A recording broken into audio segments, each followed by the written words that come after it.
A shock for Bonaire? It really shouldn't be. Forum Antilles has been reporting for some years about the dangers of land and coastal mismanagement here on Bonaire. Fortunately, at this very dangerous stage, Dr. Rita Peachy has allowed us to follow the latest part of a study relating to the fecal bacteria pollution in the nearshore waters and the groundwater of Bonaire. She became interested in the bacterial levels following a die-off of spotted moray eels in the fall of 2008. There is currently no sewage treatment on Bonaire, and there is no monitoring of bacterial levels in nearshore or well waters in Bonaire. It should be remembered that what we're about to show are the results of an ongoing study by Dr. Peachy that I will be referring to as the preliminary report. And there you have it, in the middle of the night, on what is essentially public property. This property is put here for the benefit of the people to grow, to do agricultural affairs. It's really close to domestic properties over there, urban areas. We've done everything we can. We've even taken films off the internet in order that local people can secure their economy, that there's no threat to local government, and everything we can do to try and keep this in a peaceful mode. As far as I'm concerned, this is ground zero. This is where we start the attack. In the 21 days or so since Forum Antilles first started monitoring what Dr. Peachy was doing, we were able to approach the government, and we've since also had a response from the government. As you can see, this is absolutely bone dry now, and everything that was there has drained and leached away. It's left nothing growing on the surface, which is of course a fantastic indication that it hasn't done this ground soil any good whatsoever. But more worryingly, especially for you nature lovers, is what impact this could have on the marine life. And you may say to yourself, we're in the middle of the island, it won't do us any damage. But I'd like to introduce you Dr. Rita Peachy, who is well founded to give you another idea on that. And if you look at this trench in front of us, it gives you some clear definition of what we're allowing to go into our water table. Rita, how dangerous do you think this is? We are only 2 kilometers from the coastline here, and the ground here is made up of limestone, which can water can move through it pretty easily. And this water is obviously contaminated with oil, as well as the bacteria from the sewage. So it's not a long distance really for this water to have to travel. It's going to go down and into the water table first, and then out onto the coral reefs. During that time, bacteria will largely be gone, but these chemicals will still be there when it reaches the coast. So the results of the test are shown when we put a black light on the panels that were filled with the water. And what we have in this light box, our cardboard light box, are the samples. This is a day after the analysis. So when at 3 o'clock yesterday, we took these out and did the counts. Anywhere you see fluorescence, that means that there are enterococci bacteria present. It's not a smoking gun, this is a bullet leaving the barrel.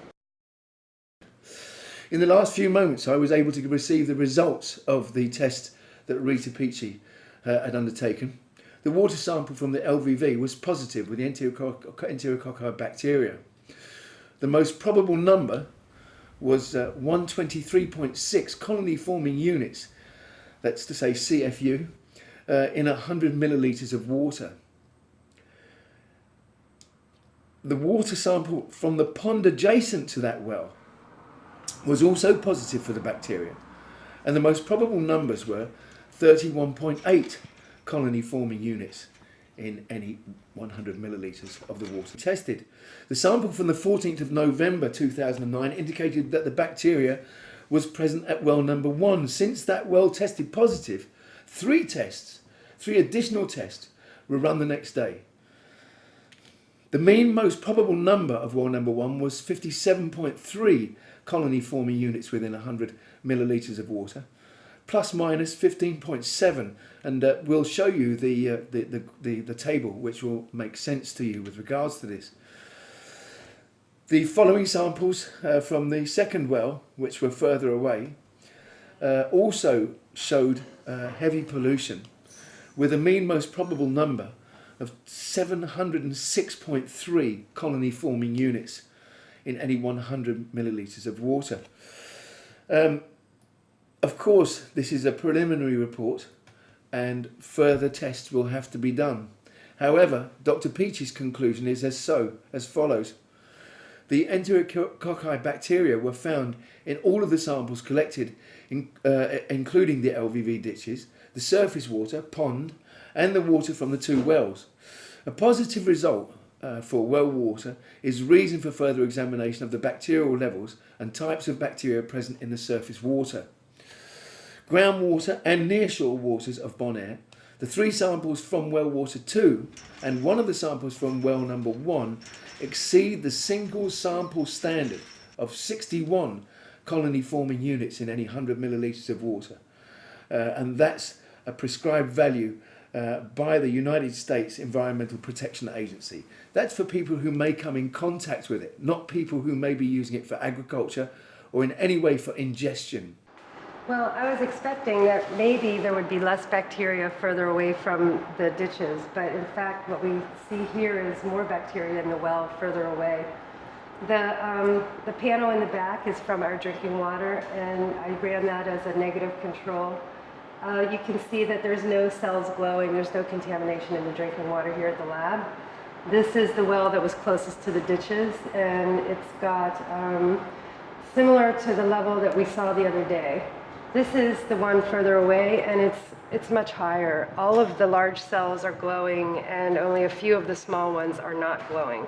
So this is going to be a much higher number from what we were seeing out at the first well.